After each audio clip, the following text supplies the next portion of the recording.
हल्ला नाही। चला फिर इनके सबको तो याद है, बता दे। 1 2 3। चला भाई हम दोनों हाय दोस्तों, आप सबके बीच बहुत प्यारा सा अवधि नाच गीत, पति पत्नी का नोक झोंक।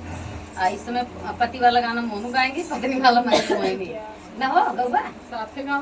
नहीं, अकेले अकेले गाओ। चलो ठीक। अकेले अकेले गाओ। एक बाद आप लोग सुनिए, अगर अच्छा लगे तो कमेंट कर जरूर बताएं। हाँ हाँ आज अकेले करते हाँ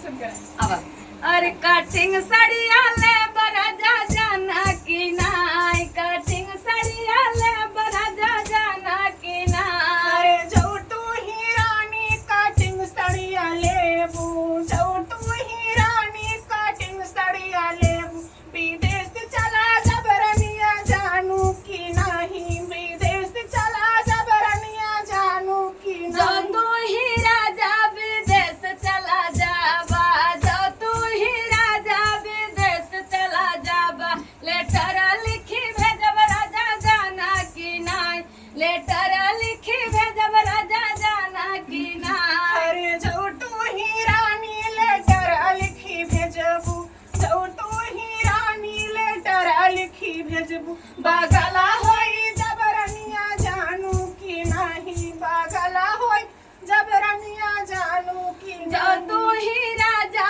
बगल होई जाबा, जो तू ही राजा बगल होई जाबा, जहर खाई मरब राजा जाना की नाय, जहर खाई मरब राजा जाना की नाय। अरे जो तू ही रानी जहर खाई मरबू, जो तू ही रानी जहर खाई मरबू, दूसरा लई अवरनिया जानू की ना, दूसरा लई अवरनिया जानू की जो ना। तू ही राजा दूसर ले अउबा, जो तू ही राजा दूसर ले अउबा, सावती बनी साताउब राजा जाना की नाय, सावती बनी साताउब राजा जाना की नाय।